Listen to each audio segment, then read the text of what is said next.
everyone. I hope that everyone are fine. Okay, so moving to our poem. Poem 2, that is an everyday things. Okay, this is a poem 2. Everyday things means हमारी daily की चीज़ है, right. Millionaires मतलब जिसके पास बहुत सारा पैसा होता है उसको मिलियनर्स बोलते हैं. प्रेसिडेंट मीन्स जो हमारा इंडिया का प्रेसिडेंट रहता है. इवन किंग जो राजा होता है. Can't get alone without everyday things. Were you president king or millionaire you would have use a comb to comb your hair. यहाँ पे पोयम है एवरीडे थिंग्स के बारे में, जहाँ पे मिलियनर्स मतलब जो बहुत रिचेस्ट आदमी इन द वर्ल्ड, प्रेसिडेंट जो हमारा प्रेसिडेंट होता है, इवन किंग जो राजा होता है, can't get along with your everyday things मतलब उसको भी हमारी जो हम लोग जो एवरीडे थिंग्स यूज़ करते हैं वो भी वही थिंग्स यूज़ करते होंगे. Where your president king are millionaire would use the comb to comb your hair मतलब वो भी अपनी तरह ही कोम यूज़ करते होंगे अपने बाल बनाने के लिए.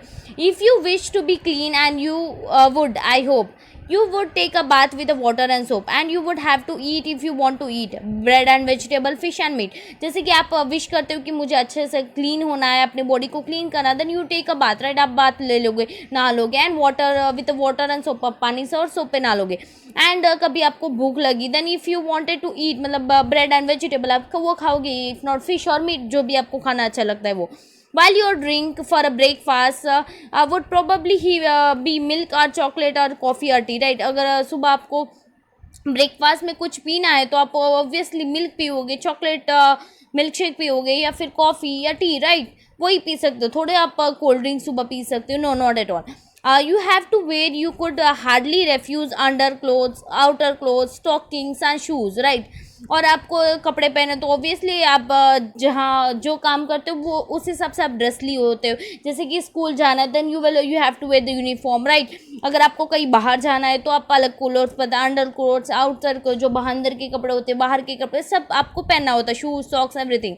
If you wish to make a reminding notes अगर आपको कुछ याद नहीं रहता तो आप कुछ रिमाइंडिंग नोट रहते कि नोट्स लिखते हो कि ये टाइम पे हमें ये करना, ये टाइम पे ये करना, right.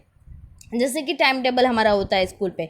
You would take a pencil out of your coat and you would could not sign a letter I think with anything better than pen and ink, right.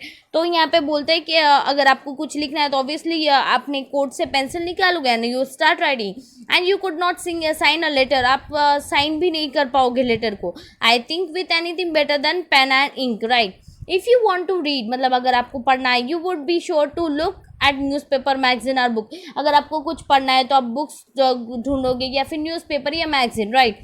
And if it is happen that you were ill अगर आप बीमार हो and you would down some oil or choke on a peel, right. अगर आप मतलब बीमार हो then you would have taken some medicine or something pills, right. If you had a cold, I can only suppose you would use a handkerchief for your nose. मतलब जैसे कि अगर आपको कोल्ड है तो आप स्नीज करने के लिए हैंडकरचिफ नोज के आगे रखोगे.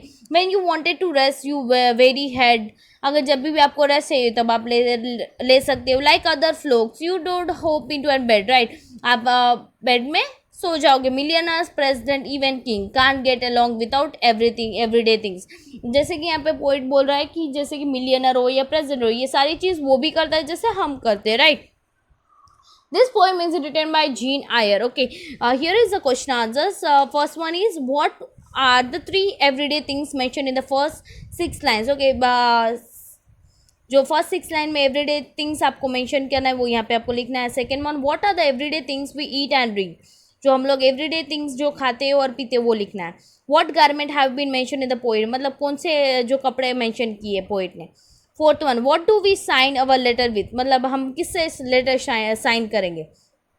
Fifth one what do we do with a newspaper, magazine or a book are there everyday things मतलब हम लोग न्यूज़पेपर, मैगजीन और बुक्स का क्या करेंगे वो हमारे एवरीडे थिंग्स है. Six one when would you use a handkerchief आप हैंडकरचिफ कब यूज़ करोगे. Seventh one what do we need for sleeping मतलब हमें सोने के लिए क्या चाहिए. Eighth one do king and the very rich also require this everyday things क्या किंग और बाकी लोगों को जो अमीर है उसको भी यही थिंग्स चाहिए होंगे. Ninth one pick out 12 sets of rhyming words from the poem. Okay आपको राइमिंग वर्ड्स फाइंड आउट करने हैं 12. Tenth one make a list of your 4 everyday things not mention in the poem और आपकी 4 everyday things क्या है वो आप mention करना है. Okay moving to life skill 1. Okay it's just an आपको इंफॉर्मेशन दे रही है. Okay, read the story and answer the question. Okay, once there was a big family of per cap sorry Percy the Pons. They ate together, played together and hunted for food together. मतलब ये सारा काम एक साथ करते थे. They even slept together in the happy huddle. और एक साथ भी सोते थे. Now as you know that Perceptor have sharp quills on their back. उसके जो बॉडी के पीछे sharp वो hairs होते. So it would happen that when the Perceptor shifted in their sleep, they would give one another a little stab in the back. मतलब वो जब सोते हैं तो वो ऐसे सोते हैं, right. The other Perceptor did not mind this and would continue to sleep blissfully. But the youngest Perceptor, Percy, was a touchy fellow. He did not like being disturbed in the sleeping in the manner. कि जो बड़ा होता है उसको disturb करे वो उसको अच्छा नहीं लगता था. So one day Percy left his family and went far away where he was lived alone. At first Percy was happy because he was not disturbing his family. जैसे कि वो सबसे बड़ा जो बेटा था वो चाहता था कि वो अकेला रहे क्योंकि वो उसको डिस्टर्ब न पर कैप. दे एट टुगेदर मतलब एक साथ खाते थे. They play together and hunted for food together मतलब एक साथ खाना ढूंढते थे. And all that they even slept together in happy hurdles और वो एक साथ सोते थे. Now as you know Perceptors have a sharp quill on their back. मतलब उसके पीछे बाल जो होते हैं वो बहुत शार्प होते हैं, नुकीले होते हैं. So it would had that वो जब साथ में सोते थे तो एक दूसरे को लग जाती थी. तो उसमें से जो बड़ा बच्चा था उसको ज़रा भी अच्छा नहीं लगता था कि उसको लग जाए वो. तो उसका नाम पर्ची था. तो उसको ज़रा भी अच्छा नहीं लगता जब वो उसको लगता था. पर्ची was happy because he was not disturb in the sleep. उसको नहीं अच्छा लगता कोई उसको नींद में डिस्टर्ब करे. But then he began to feel lonely. फिर उसको एकदम लोनली फील हुआ था. He miss the games he played with his brother and sister. वो अपने ब्रदर्स एंड सिस्टर्स के साथ गेम्स भी नहीं खेलता था. He miss the stories the world. वो कहीं चला गया था, राइट. हाँ, डिस्टर्ब इन हिज स्लीप. वो कहीं चला गया था उसके साथ. फिर वो मिस कर रहा था वो the stories the old Perceptor would tell. और उसकी जो मम्मी थे वो उसको स्टोरी सुना है तो वो याद कर रहा था. He missed all the noise and laughter of his large family. और जो उसकी बड़ी फैमिली थी वो उसको बहुत मिस कर रहा था. So Perchy return and his family was over joy to have him back. और फिर वो वापस अपने घर चला गया और सारी फैमिली खुश हो गई. The next morning Perchy mother asked him, I hope you weren't disturb last night dear. तो उसकी मम्मा ने पूछा कि चलो अच्छा है तुम घर भी आ गए और अभी लास्ट नाइट मतलब डिस्टर्बेंस तो नहीं हुई ना. The truth was he had been woke up several times when someone's squirrel had poked him in the back. Okay, इसका क्या वो जब वो सो रहे थे तो किसी के बाल उसको टच होके वो उठ जाता था इसी वजह से. It does not matter माँ said Percy. उसने बोला कोई बात नहीं माँ ऐसा होता है. I am just happy to be with my family.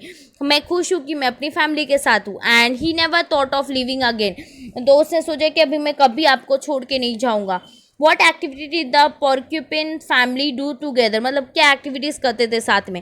What was the problem when Perception slept in a group? मतलब जब साथ में सो रहे थे क्या प्रॉब्लम हो रही थी. Why was Percy the only Perception was disturbed by this problem? क्यों डिस्टर्ब थे. Why did Percy do to get rid of his problem? क्या किया था उसने. Why did Percy happiness not last? मतलब ज़्यादा देर तक वो खुशी उसके साथ क्यों नहीं रही जब वो घर छोड़ के चला गया था. 6th one, how did Percy's family feel when he came back? 7th one, when Percy slept again in the group, had anything changed? No. 8th one, what did Percy's mother ask? उसकी मम्मा ने क्या पूछा. 9th one, what did Percy reply? उसकी फिर पर्ची ने क्या reply किया. 10th one, what lesson do we learn from this story about living in a group? मतलब हम जब ग्रुप में आपको इससे मोरल ऑफ द स्टोरीज आप जब ग्रुप में रहते हो तब आपका काम सारा इजीली हो जाता है. जब आप एलोन रहते हो तब आपका काम इतना इजीली नहीं होता और आप सब कुछ मिस कर देते हो. Okay, now here Sheila's mother told Sheila Aunt Uma has a new baby. What was wrong with the old one? Asked the Sheila. Did Sheila think that her aunt had given away her first baby? Did you know when we smile we use 17 muscles? आपको पता है जब हम हंसते हैं तो हमारे 17 muscles होते हैं. when we frown we use 43. जब हम और ज़्यादा हंसते तो 43. so keep smiling. okay, why to waste energy? अगर हम लोग ज़्यादा से ज़्यादा हंसेंगे तो हमारे 43 मसल्स वर्क करेगी. तो अच्छी बात है ना. Feeling hungry, thanks God you are not a python, it can live quite happily on one meal a year, right. A greyhound runs at an astronomical speed of 56 per hour, almost 1 kilometer per minute, right. A tongue twister, यहाँ पे tongue twister मतलब जो हम बहुत सारे ऐसे words होते हैं. A fly and a fee in a flue and were wondering what they should do. Said the flue, let us flee. Said the flea, let us fly. So there a flue throw a flow in a flue. Okay, this is a tongue twister you have to do. Thank you.